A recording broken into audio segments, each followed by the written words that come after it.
Saúdo a amada igreja com a graça e a paz do nosso Senhor Jesus Cristo. Irmãos, é muito bonito vermos relatórios como esse, sabermos que Deus tem os seus espalhados entre o nosso país, espalhados entre as gentes, e aquela profecia que foi, aquela palavra lá em Apocalipse se cumprindo, de que Deus resgatou um povo que procede de toda tribo, povo, língua e nação. Que Deus abençoe, irmã Gisele, abençoe seu ministério.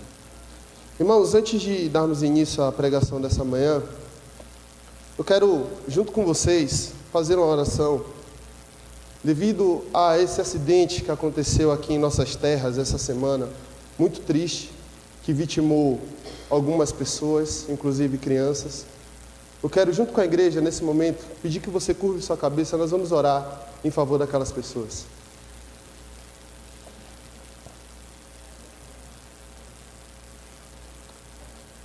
Deus, estamos reunidos aqui, Senhor, nesse momento, como Tua igreja. Ó Pai, nós clamamos a Ti, Senhor, pela Tua presença manifestada aqui entre nós nessa manhã. Ó Deus, que o Seu Santo Espírito, que Jesus Cristo seja entronizado através dos louvores que foram cantados, através da palavra que será pregada, que o Teu nome, Senhor, seja exaltado aqui na Tua casa. Abençoa também, Senhor, o ministério da irmã Gisele com as crianças.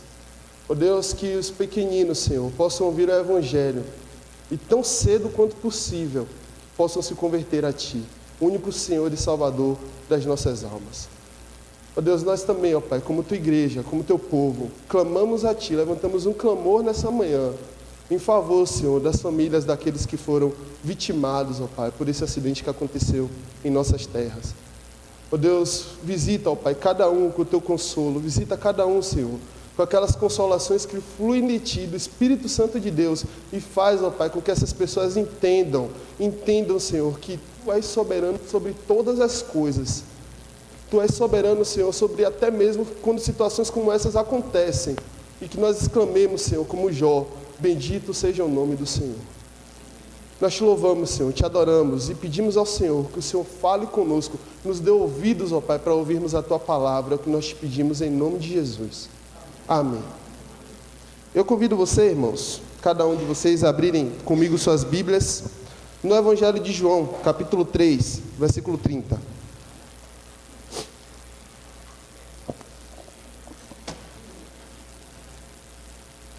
Evangelho de João, capítulo 3, versículo 30.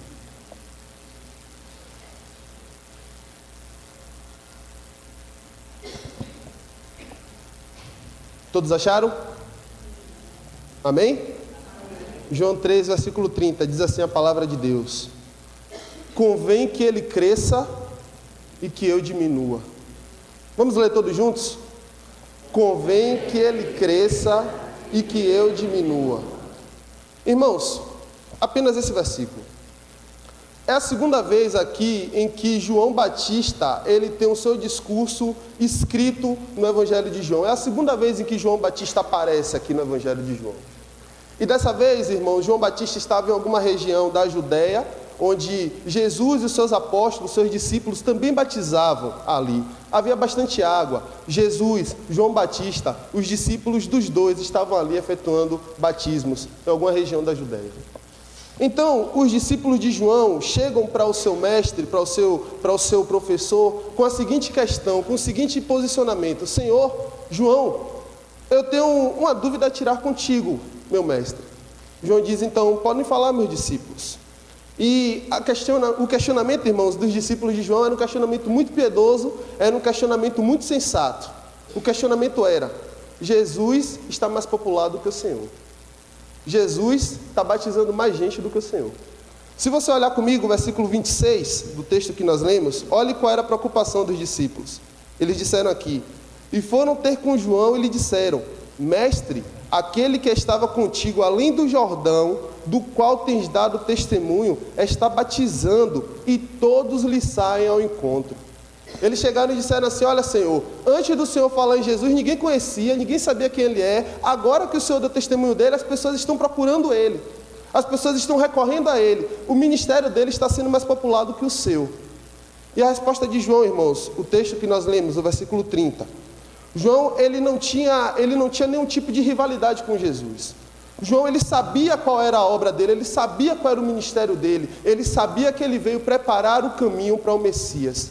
E a resposta dele, irmãos, é uma resposta que nessa manhã nós pretendemos meditar, porque ela também nos direciona, ela nos dá um norte. A resposta de João é: convém que ele cresça e que eu diminua. Eu não sou o Cristo de ninguém. A nossa missão, irmãos, como cristãos é essa. Nós não salvamos pessoas, nós não levamos pessoas ao céu, nós apontamos as pessoas para Cristo. Ele é o Salvador, Ele é o Senhor, Ele é o objeto e o objetivo do Evangelho. É Ele quem salva, nós somos apenas canais. João, ele sabia que o seu ministério estava chegando ao fim. Ele sabia que em pouco tempo, talvez a cabeça dele fosse servida em uma bandeja. Ele já tinha consciência disso, e mesmo assim, ele não criou ciúme, não criou rivalidade de Jesus. Ele disse: importa que ele cresça e que eu diminua. Irmãos, é exatamente isso que eu quero fazer com você nessa manhã. Eu quero trazer nessa manhã uma mensagem um pouco diferente. Normalmente, o meu estilo de pregar é uma mensagem expositiva. Vai pregando o texto, analisando o seu contexto e trazendo aplicações. Nessa manhã eu quero pregar de uma forma um pouco diferente. Eu quero pensar com você, nessa manhã, áreas em sua vida que você precisa diminuir e áreas em nossa vida que Cristo precisa crescer. Na verdade, a vida cristã tem dois lados, irmãos. A vida cristã, ela é composta por aquilo que você precisa abandonar e por aquilo que você precisa adotar. A vida cristã consiste em abandonar certas práticas, certas paixões, certos sentimentos. Mas também ela consiste em você adotar certas práticas, certas paixões. O que nós precisamos diminuir e como Cristo deve crescer em nossa vida. Em primeiro lugar, eu quero ver com você, irmãos. Nós precisamos diminuir a amargura com a qual nós temos enxergado a vida. Tem muita gente dentro do povo de Deus que parece que tem um coração que jorra a amargura. Reclama o tempo inteiro, vive resmungando de tudo. Resmunga da família que tem, resmunga da casa que mora, resmunga da igreja que frequenta. Tem muita gente no meio do povo de Deus que vive resmungando à toa. Vive resmungando, irmãos. Nós todos sabemos aqui, todos nós sabemos, irmãos, a vida não é um mar de rosa. A vida não é feita apenas de delícias e de bem-aventuranças. Nós enfrentamos provações e dificuldades. Nós andamos entre desertos, nós andamos não apenas por caminhos cheios de flores, mas também por caminhos de espinhos. Você lembra da história de Noemi? A Bíblia fala algo importante sobre isso. Noemi, aquela mulher do Antigo Testamento, ela que saiu da sua cidade em busca de alimento e encontrou fome. Ela que saiu da sua cidade com seu marido e seus 2 filhos e perdeu seu marido e seus filhos. Ela que estava só numa cidade estrangeira, num país estrangeiro. Ela cujo nome Noemi significa alegria. Quando voltou para sua cidade de Belém, disse: não me chame mais Noemi, me chame Mara, porque o Senhor tem me tratado com amargura. Ela fez um monumento à sua dor, ela fez um monumento ao seu rancor, ela fez um monumento ao seu sofrimento. Ela disse: olha, o meu nome não é mais alegria não, meu nome agora é amargura, porque com grande amargura me tem tratado Todo-Poderoso. Irmão, muita gente por Deus tem um coração amargurado. E em nome de Jesus eu quero convocar você nessa manhã a lembrar de uma coisa: o último capítulo da sua história ainda não chegou. O último capítulo da sua vida ainda não chegou. Deus pode fazer uma transformação na sua vida e na sua história. Em nome de Jesus, irmãos, vamos diminuir a amargura com a qual nós estamos encarando a vida. Deus ainda está trabalhando em você. Deus ainda está esculpindo em você a face de Cristo. O último capítulo ainda não chegou. Noemi, ela não sabia, mas Deus estava trabalhando na vida dela, construindo ali no meio do sofrimento dela a maior história de redenção de Israel, o nascimento do rei Davi e a linhagem real de Jesus Cristo. O final da história é de louvor, é de bênção, é de alegria. Então, em nome de Jesus, irmãos, vamos diminuir a amargura com a qual nós temos olhado a vida. Mas em segundo lugar, o que é que nós precisamos diminuir ainda? Lembra que o texto de João é: importa que ele cresça e que eu diminua. Nós olhamos que a primeira virtude, o primeiro defeito que nós precisamos diminuir, abandonar, deixar de ser na nossa vida é a amargura. Em segundo lugar, eu coloquei aqui, nós precisamos diminuir a ansiedade com a qual nós temos convivido. Você conhece alguém ansioso? Você já viu alguém ansioso hoje? Eu tenho certeza que já, porque você se olhou no espelho antes de vir para a igreja. Nós todos somos ansiosos, irmãos. Tem gente no meio do povo de Deus que é ansioso porque acha que nunca vai casar. Tem gente ansioso no meio do povo de Deus porque acha que vai casar. E tem gente ansioso no meio do povo de Deus porque acha que vai casar e divorciar. Ansiedade, irmãos, é o mal desse século. Ansiedade, ela tem alcançado homens e mulheres, jovens, idosos, adultos. Aquele tipo de gente que vive roendo as unhas antes do problema chegar. Ela já está imaginando como vai ser o problema. Ele já está fazendo planos de como resolver um problema que ainda nem chegou. Aquela pessoa que para diante de uma casa de cupim e pensa que está diante de uma montanha. Você lembra dos espias de Israel? Você lembra dos espias de Israel? Eles olharam a terra era boa, a terra manava leite e mel. Obrigado. Mas eles olhavam para a terra e disseram assim: a terra é boa, mas tem gigante. A terra é boa, mas a gente nunca vai conseguir. A terra é boa, mas é impossível que a gente alcance essa terra. Irmãos, ansiedade tem o poder de fazer com que nós tiremos os olhos do nosso Deus e coloquemos os olhos nas circunstâncias. A gente tira os olhos de Deus e põe os olhos diante daquilo que é terreno. Mas deixa eu dizer uma coisa para você, irmãos. Ansiedade, ela não é uma virtude cristã. A ansiedade te torna menos do que um pagão. Jesus disse que são os pagãos que andam ansiosos. São os pagãos que não conhecem um Deus de amor, um Deus que se relaciona conosco, um Deus cujo nome é Jeová Jireh, o Deus da minha provisão. Deus tem cuidado de nós, irmãos. Deus tem nos dado muitas coisas cujas quais não merecemos. Eu lembro agora de uma história que aconteceu comigo, alguns meses atrás. Eu tenho um amigo que eu já não vi há algum tempo, e ele deu à luz a uma filha, quer dizer, ele não, a esposa dele deu à luz a uma filha. Eles tiveram uma filha juntos. E quando eu encontrei aquele amigo em igreja, a gente estava conversando e ele disse: Tiago, você já é pai? Eu ainda não sabia que minha esposa estava grávida. Ele disse: não, ainda não sou pai. E sua filha, quantos anos tem? Eu perguntei. Ele disse: minha filha vai fazer 1 ano. Eu disse: olha, que bênção, glória a Deus, graças a Deus. E ele olhou para mim, depois dessa conversa, e disse assim: tomara que você tenha um menino. E eu olhei para ele e perguntei: por que um menino? Ele disse: para o seu filho namorar com a minha filha. Já? Já? Foi essa pergunta que me veio à mente. Você já está pensando nisso? Eu acho que Deus até ouviu a oração dele, porque é um menino mesmo. Mas, irmãos, ansiedade é um ato de incredulidade. Ansiedade, irmãos, é falta de confiança em Deus. Onde começa a ansiedade, termina a fé. Onde começa a ansiedade, irmãos, nós deixamos de confiar em Deus. E por um acaso, Deus já falhou com você? Por um acaso, Deus deixou algo faltar na sua vida, na sua casa, algo que você precisasse? Jesus Cristo disse: se vós, sendo maus, sabeis das coisas boas aos nossos filhos, quanto mais Deus não dará a você, quanto mais Ele não fará em seu favor, quanto mais Ele nunca deixará que nada e nem ninguém atrapalhe o seu caminho, porque nosso Deus é conosco, irmãos. Nosso Deus é conhecido como Deus da provisão. É aquele Deus que sabe da nossa necessidade antes mesmo que ela chegue até nós. Irmãos, em nome de Jesus, vamos tomar a decisão de deixar de ser ansiosos. A ansiedade não credencia o nosso cristianismo às pessoas. Sabe por quê? Como você vai recomendar o seu cristianismo a alguém, cristianismo que prega as coisas do céu, se você não confia em Deus em relação às coisas da terra? Nós confiamos em Deus, irmãos, para a eternidade. E essa eternidade que Ele nos deu, Ele não permitirá que nada aqui na terra nos falte. Ele é o nosso Deus, Ele é o nosso Jeová Jireh. Em terceiro lugar, irmãos, em primeiro lugar, a amargura. Em segundo lugar, a ansiedade. Em terceiro lugar, nós precisamos diminuir a relutância do nosso cristianismo. Irmãos, você tem vivido à altura do seu conhecimento bíblico? Você tem vivido à altura do quanto você aprende?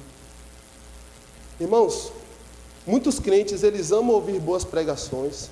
Eles sabem discernir quando uma pregação é bíblica ou não. Eles sabem avaliar quando um pregador está seguindo um texto bíblico, até mesmo a forma que o pregador está pregando. Ele conhece muito de teologia, ele conhece muito de doutrina, mas parece que alguma coisa acontece que quando ele passa por aquela porta, ele não vive de acordo com o que ele aprende. Crentes relutantes dificilmente têm filhos piedosos. Crentes relutantes, crentes que relutam em obedecer a Deus, dificilmente têm um fim que glorificam a Deus. Lembre da vida de Sansão. Como foi que esse guerreiro morreu?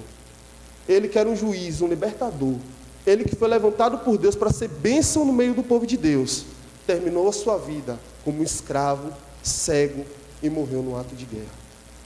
Crentes relutantes, irmãos, não glorificam a Deus. Eles acreditam no céu, mas parecem não querer morar lá. Eles amam a Jesus, mas o trabalho que fazem para Jesus é muito pouco. Eles sabem que o tempo é curto, mas vivem como se nunca fosse acabar o tempo. Eles sabem que estão em guerra, mas vivem como se estivessem em paz. Paz com o mundo e paz com Deus. Isso é impossível. A Bíblia diz, aquele que quiser ser amigo do mundo, constitui-se inimigo de Deus. Irmãos, em nome de Jesus, vamos tomar a decisão de deixar de ser crentes relutantes. Crentes relutantes não vivem felizes aqui na terra, porque a consciência deles não permite isso. Eu quero falar com você nessa manhã sobre Ló. Você lembra da vida de Ló? Aquele homem que 2 anjos pararam na porta da casa dele dizendo assim, fuja porque Deus vai destruir a cidade. E a Bíblia diz que ele se demorou em sair dali.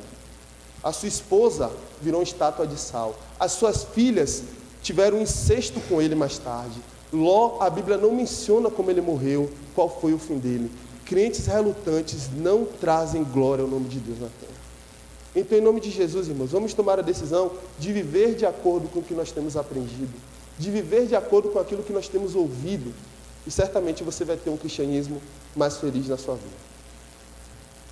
Em quarto lugar, o que é que nós podemos e devemos deixar de ser?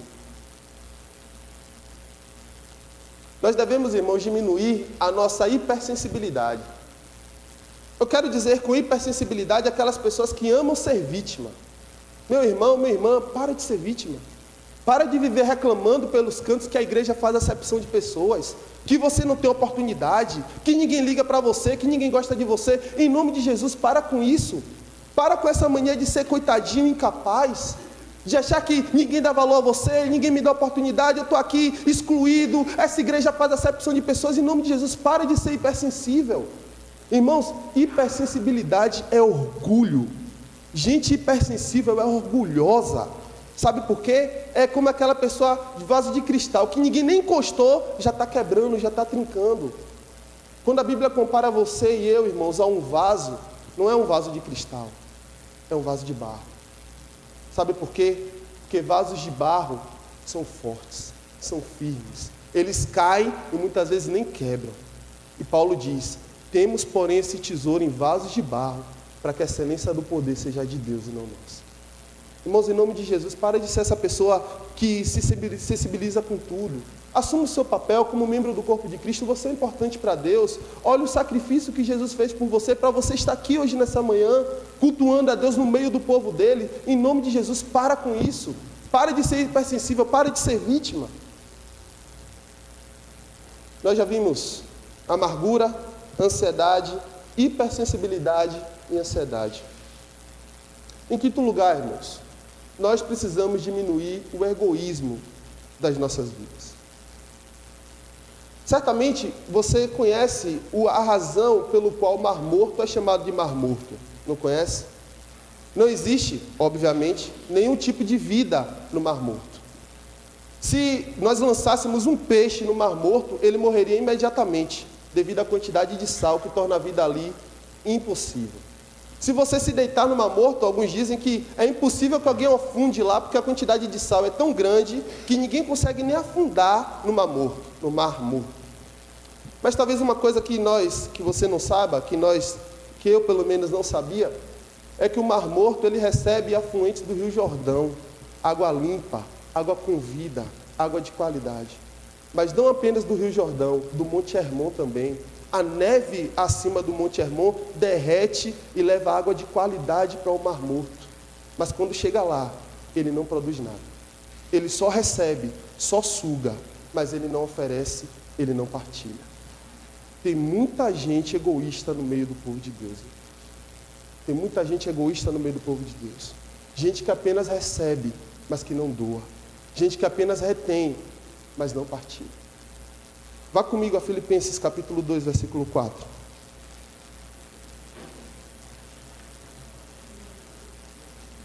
Filipenses capítulo 2, versículo 4.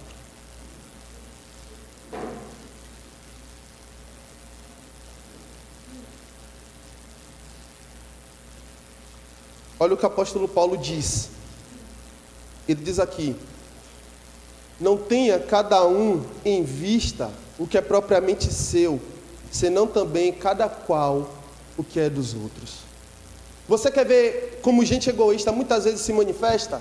O egoísmo, irmãos, ele tem várias formas de se manifestar. E uma dessas formas é gente que não partilha interesse.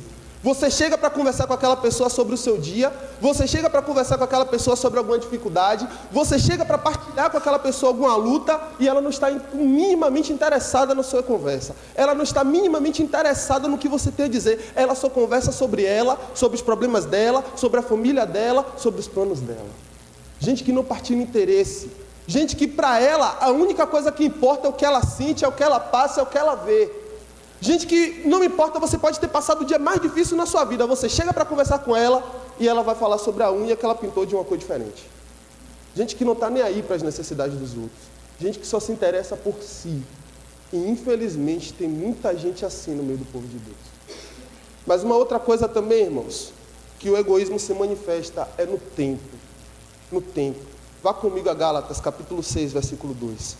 Capítulo 6, versículo 2 de Gálatas.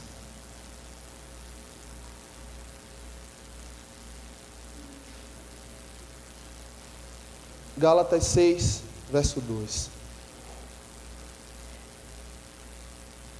A Bíblia diz assim: levai as cargas uns dos outros, e assim cumprireis a lei de Cristo. Tem muita gente, irmãos, que é egoísta no tempo. Sabe como é gente que é egoísta no tempo? Nunca tem tempo para nada nem para ninguém. Toda vez que você vai conversar com ela, ela diz: eu estou correndo, eu estou ocupado, eu estou apressado, eu estou atrasada. Toda vez que você vai falar com ela, o tempo dela é mais importante do que o seu. O cansaço dela é mais importante do que o seu. Pais que chegam em casa e não conversam com seus filhos porque ele acha que não tem tempo para isso. Mães que chegam em casa, mulheres que não conversam com seu marido porque elas acham que o tempo dela é mais escasso do que o dele. Eu li uma vez um marido que chegou para a mulher e disse assim: eu não vou conversar com você agora não, porque o meu tempo é mais curto e mais importante do que o seu. Irmãos, tem muita gente que é egoísta no tempo, não dedica tempo, não investe tempo na família, tempo com os irmãos, tempo na igreja, termina o culto, vai correndo para casa. Não usa, irmãos, o ambiente da igreja, o ambiente do culto, para fortalecer as relações cristãs entre os irmãos. Não usam, o tempo dele é simplesmente para ele, encurvado para si, para o seu próprio umbigo. Irmãos, gente assim, Paulo vai dizer lá em 2 Timóteo capítulo 3, é a primeira característica dos homens dos últimos dias: amantes de si mesmos. A lista que Paulo enumera lá em 2 Timóteo tem várias características dos homens do nosso tempo, mas a primeira, ele diz: amantes de si mesmo. Amantes de si mesmo. Irmãos, enquanto nós continuarmos com o nosso egoísmo, nós nunca seremos plenamente felizes. Sabe por quê? Porque nós fomos salvos para sermos como Cristo. Como Cristo. E Jesus Cristo sempre tinha tempo para as pessoas. Ele sempre tinha interesse no que as pessoas tinham a falar. E ele sempre tinha ouvidos dispostos a ouvir. Você lembra daquela mãe que chegou para Jesus e disse assim: Senhor, a minha filha está endemoniada. Jesus disse: olha, não é lícito tirar o pão da boca dos filhos e jogá-lo aos cachorrinhos. E ela disse: Senhor, mas os cachorrinhos também se alimentam das migalhas que caem das mesas. Ela está dizendo: meu Deus, o Senhor pode sim me dar um pouco dessa graça, um pouco desse favor. Eu creio. E a Bíblia diz que ela então adorou.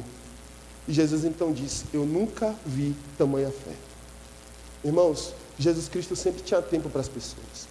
Jesus Cristo, ele muitas vezes estava cansado. Você lembra lá daquela passagem que diz que ele estava dormindo no barco e os seus discípulos o acordaram?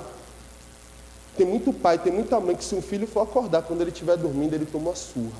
Porque o tempo é mais importante do pai do que o tempo dedicado aos filhos. Jesus Cristo levantou, Jesus Cristo repreendeu as ondas, repreendeu o vento. E a Bíblia diz que os discípulos olharam para ele e disseram: quem é esse que até o mar e o vento lhe obedecem? Irmãos, em nome de Jesus, vamos tomar a decisão de sermos pessoas que dedicamos tempo, pessoas que não são egoístas, mas que são altruístas no nosso cristianismo. E por último, irmãos, o que é que nós devemos diminuir? Nós devemos diminuir o nosso descompromisso com Deus e com a igreja. Meu amado irmão, em nome de Jesus, toma a decisão de não ser um crente fajuta, um crente que só vem à igreja quando tem programação especial. Toma a decisão de servir a Deus de verdade. Toma a decisão de honrá-lo com sua vida. Em nome de Jesus, meu irmão, deixe de ser um crente oba-oba, que vem à igreja no domingo, mas durante a semana vive como se ele não existisse. Em nome de Jesus, meu irmão, toma a decisão de não ser um crente analfabeto da Bíblia. Tem muito crente que já permitiu que passagens maravilhosas desse livro nunca passassem diante de seus olhos. Promessas de Deus, verdades sobre nós mesmos que nós precisamos aprender, que você nunca leu, que você nunca aprendeu, que você nunca dedicou tempo para conhecer a Deus. Crentes analfabetos de Bíblia. Tem muito crente, irmãos, que sabe de cor a escalação do seu time, mas não sabe o nome dos 12 apóstolos de Jesus. Não sabe os 10 mandamentos. Não sabe os nomes das 12 tribos. Não conhece a história de Israel. Não conhece a história da redenção. O livro de Naum eu nunca li. O livro de Joel fica onde? O livro de Obadias, meu Deus. Irmãos, vamos tomar a decisão de parar de ser analfabeto de Bíblia. Vamos conhecer a Deus. Deus se revelou através da sua palavra. Vamos também, irmãos, junto com essa decisão de deixarmos de ser descompromissados com Deus e com a igreja, ser fiéis aos nossos cônjuges. Meu amado irmão, minha amada irmã, pare de ficar olhando lascivamente para as pessoas na rua. Peça a Deus para derramar amor no seu coração pelo seu cônjuge. Pare de ficar enfurnado em pornografia, em coisas que desagradam a Deus. Peça a Deus para derramar amor no seu coração para que você possa ser fiel a Ele, a ela. Pais, tratem bem seus filhos. Tratem seus filhos porque eles são a herança do Senhor. A palavra de Deus garante isso. A palavra de Deus afirma isso. E por mais que o mundo diga o contrário, nós cremos que filhos são a herança de Deus. Filhos, honrem seus pais. Tratem seus pais com honra, com respeito, com amor. Irmãos, nós precisamos diminuir e deixar de ser muitas coisas. Coisas talvez que eu não tenha falado aqui, mas que você sabe que precisa deixar de ser. Pessoas intolerantes, pessoas orgulhosas, pessoas que não se arrependem. Em nome de Jesus, vamos tomar a decisão de deixar de ser essas coisas e glorificar o nosso Deus. Mas a mensagem não pode ficar apenas no aspecto negativo, aquilo que nós devemos deixar de ser, aquilo que nós devemos diminuir. Também precisamos crescer em muitas áreas, irmãos, da nossa vida. E a primeira que eu selecionei aqui para comentar com os irmãos é que nós precisamos crescer em mansidão e humildade. Mansidão e humildade, normalmente elas andam juntas na palavra de Deus. Onde você encontra uma, você encontra a outra. Mansidão é aquele senso, e a palavra era utilizada antigamente para falar de um animal que era domesticado, um animal que era domado, um animal que obedecia ao seu chefe, seu dono. E humildade, irmãos, é aquela pessoa que sabe quem ela é. Ela tem uma profunda consciência de quem ela é. Então, quando dentro de sua casa alguém quebra alguma coisa, quando dentro de sua casa some alguma coisa, quando você esquece aquela promessa que você fez, você tem a profunda consciência de que poderia ser você ali. Quando alguém esquece a chave do carro, quando alguém faz alguma coisa errada, você sabe, poderia ter sido eu. Pessoas humildes, irmãos, sabem quem são diante de Deus. Elas têm um profundo senso de quem elas realmente são. E Jesus Cristo disse: aprendei de mim, porque eu sou manso e humilde de coração. Aprendam de mim, vocês que são meus servos. Ele faz o convite, venham, e depois ele diz, aprendam. Aprendam de mim. Eu sou manso, eu sou humilde. Irmãos, uma pessoa mansa é aquela pessoa que não reivindica o seu direito. Ela não vive reivindicando os seus direitos. Você lembra lá das bem-aventuranças de Jesus? O que foi que ele disse? Se alguém te ferir na face esquerda, ofereça a outra. Se o teu inimigo te chamar para caminhar 1 milha, caminhe 2. Se alguém te pedir a capa, dê tudo. Pessoas mansas reagem assim. E ele diz, dos mansos é o reino dos céus. Os mansos herdarão a terra. Irmãos, em nome de Jesus, nós precisamos crescer em mansidão, crescer em humildade. Nada contrasta mais com Jesus do que um espírito orgulhoso. Você pode imaginar o Criador dos céus e da terra aquele cuja adoração nos céus é perfeita dos anjos, esse Deus que criou tudo, que criou você, que criou o tempo, que criou todas as coisas, se ajoelhar, tomar uma bacia com água e lavar os pés dos seus discípulos. Esse Deus, irmãos, esse Deus é um Deus humilde. Jesus Cristo, o Deus da humildade. Mas ele não precisava ser humilde. Ele não precisava abandonar sua glória. Mas ele fez isso pelo seu povo. Ele fez isso por você e por mim. Uma outra coisa, irmãos, que nós precisamos crescer também, é crescer em alegria. Crescer em alegria. A marca de um cristão é a alegria. A palavra de Deus diz que a alegria do Senhor é a nossa força. Filipenses 4, versículo 4, diz o quê? Alegrai-vos sempre no Senhor. Outra vez digo, alegrai-vos. O fruto do Espírito é a alegria, irmãos. O provérbio diz, olha, o coração alegra, formoseia o rosto. E o povo no Novo Testamento, eles eram açoitados e saíam alegres, porque eles se achavam dignos de sofrer pelo nome de Cristo, irmãos.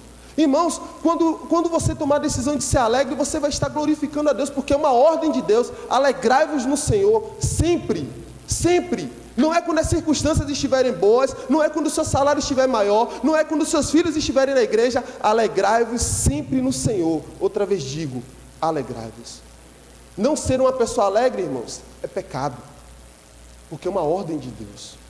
Irmãos, às vezes você está reclamando de tão pouco, de tão pouco. Você vive murmurando e resmungando de tão pouco. Quantas pessoas queriam ter a casa que você tem, morar onde você mora, estudar onde você estuda, comer o que você come, vestir o que você veste. Irmãos, você está resmungando de tão pouco, você está perdendo a sua alegria por tão pouco. Quando a palavra de Deus diz que o reino de Deus, o Evangelho, trouxe boas novas de alegria para nós. Em nome de Jesus, irmãos, vamos tomar a decisão de sermos pessoas alegres. Isso glorifica a Deus.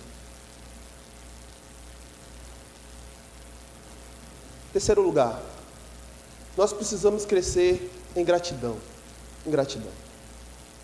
Gratidão, irmãos, é uma das virtudes mais raras que nós achamos hoje no nosso mundo. Você lembra lá da passagem de Jesus quando ele curou 10 leprosos? 10 leprosos. Quantos voltaram para agradecer a Jesus? Apenas um. Apenas um. Normalmente, nós reclamamos quando não somos alvos da bênção de Deus. Nós perguntamos, por que eu, Senhor? Por que comigo, Senhor? Asaf fez essa pergunta no Salmo 73, por que isso acontece comigo, Senhor? Mas quando as bênçãos chegam, você agradece? Quando as bênçãos lhe encontram, você agradece? À luz desse texto aqui, dos 10 leprosos, nós podemos concluir que não. Muita gente só pergunta por que eu, na hora da dificuldade, mas não pergunta por que eu, na hora que é abençoado. Irmãos, gratidão honra a Deus. A gratidão, irmãos, faz com que a gente lembre de tudo que Deus já fez em nosso favor. Por um acaso você nunca experimentou um livramento de Deus? Por um acaso esse Deus que Davi disse, olha, ele enche os velhos na sua velhice de felicidade. Esse Deus nunca foi com você, ele nunca lhe encheu de alegria, ele nunca lhe trouxe uma bênção especial. Meu amado irmão, nós precisamos crescer em alegria. A alegria do Senhor é a nossa força. E a gratidão, irmãos, é isso. Ela resulta nessa alegria. Ela resulta, irmãos, em nós sabermos quem nós éramos. Quem era você antes de Jesus Cristo lhe encontrar? Onde você vivia antes de Jesus Cristo lhe encontrar? Você agradece por isso? Você é grato pela salvação de Deus na sua vida? Você é grato pelo sacrifício de Cristo na cruz por você? Irmãos, nós precisamos crescer em gratidão. E uma forma de nós alcançarmos isso é fazermos o que o hino 329 do Cantor Cristão fala. O autor desse hino é um homem chamado Johnson Watman Jr. E ele diz lá no hino 329, conta as bênçãos, conta quantas são, recebidas da divina mão. Uma a uma, dizes de uma vez, e hás de ver surpreso o quanto Deus já fez. Conte as bênçãos, irmãos, que você já recebeu de Deus. Lembre de quem você era, lembre de onde Deus lhe achou, lembre de onde Ele te resgatou, e você vai encontrar motivos de sobra para ser grato a Deus. Esse hino que eu acabei de falar, ele foi escrito em 1895, e ele fez tanto sucesso na época em que foi escrito, que os homens o cantavam pelas ruas, os jovens assobiavam essas canções, e as mulheres colocavam seus filhos para dormir. ao som dessa canção. Conta as bênçãos e não duvidarás, e em canção alegre os dias passarás. É o que ela fala. Em quarto lugar, irmãos, e finalmente, nós precisamos crescer em amor e graça. Talvez aqui seja o ponto mais importante da mensagem. Os discípulos de Jesus, eles não vão ser conhecidos por serem batistas regulares, por serem presbiterianos, por serem reformados, por serem assembleanos pentecostais. Os discípulos de Cristo serão conhecidos se tiverem amor uns pelos outros. A palavra de Deus diz: nisto conhecerão todos que sois meus discípulos, se tiverdes amor uns pelos outros. A marca de um cristão é o amor. E esse amor, irmãos, foi derramado em nossos corações para que nós sejamos um povo. Eu olho daqui da frente para vocês e eu vejo pessoas diferentes. Eu olho daqui da frente para vocês e eu vejo pessoas com histórias diferentes, com origens diferentes, com realidades diferentes, mas eu vejo um único povo, comprado e redimido por Jesus. O amor de Cristo, irmãos, ele nos constrange. E os 2 maiores mandamentos da Bíblia têm a ver com amor. Amarás o teu próximo como a ti mesmo, e amarás o Senhor acima de todas as coisas. A marca de um cristão é o amor. A marca de um cristão é amar. Mas além disso, irmãos, eu preciso concluir falando uma coisa para você. Nós amamos, mas só Deus é amor. É da essência de Deus amar. E foi porque Ele nos amou que Ele enviou o seu Filho para morrer em nosso lugar. Eu preciso dizer isso para você, que talvez tenha levado a sua salvação de forma muito banal, de forma muito simples. Você tem olhado para as coisas dessa terra e você tem cobiçado a realidade da vida dos ímpios. Eu preciso dizer para você uma coisa: Jesus Cristo não lhe salvou para isso. Jesus Cristo não enviou seu Filho para você viver dessa forma. Jesus Cristo não morreu por nós para que nós vivamos uma vida sem amor uns pelos outros. Nós precisamos amar, irmãos. E nós amamos a Deus muitas vezes quando amamos o seu povo. O irmão que está sentado do seu lado é pecador, é falho, mas nós não podemos ter ciúme, porque a nossa unidade mostra ao mundo a glória de Deus. Jesus Cristo nos salvou, Ele nos amou, Ele derramou o seu sangue na cruz por nós, quando nós não merecíamos isso. A palavra de Deus diz assim: olha, com amor eterno eu te amei, por isso com benignidade eu te atraio. Porque Deus amou o mundo de tal maneira que deu seu único Filho, para que todo aquele que nele crê não pereça, mas tenha a vida eterna. Esse amor flui de Deus. E esse amor é tão grande que a Bíblia não encontra palavras para descrever. Ela diz: foi de tal maneira, que a única forma de se manifestar esse amor foi Deus dando a nós aquilo que Ele tinha de mais precioso, seu Filho. Meu amado irmão, aquela cena daquela criança sendo carregada, qual mãe daria o seu filho por um inimigo? Você que é mãe, daria seu filho por um inimigo seu? Você que é pai, entregaria o seu filho para morrer por alguém que não fez nada de bom? Jesus Cristo nos amou quando nós éramos detestáveis, vis, pecadores, sujos.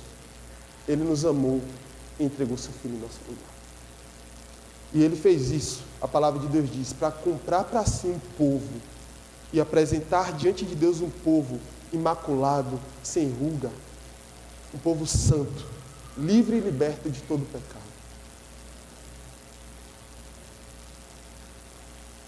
Amada igreja da Pituba, seria muito fácil para mim nessa manhã chegar aqui diante de vocês e jogar confete.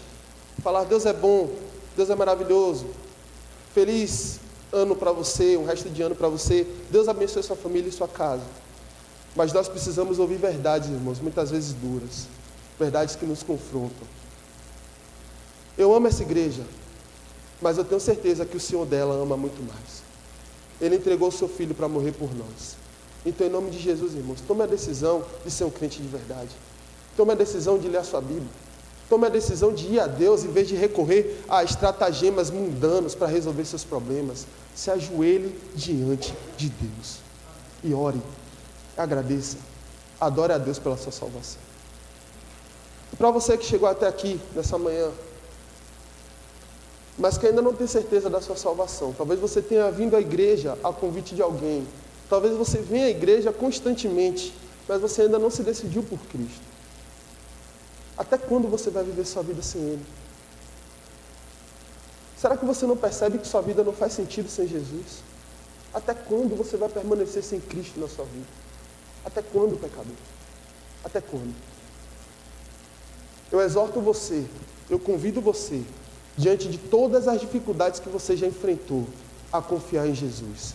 E você vai ver que não vai se arrepender. Você não vai se arrepender. Jesus Cristo, Deus disse, olha, vinde, façam prova de mim. Façam prova de mim.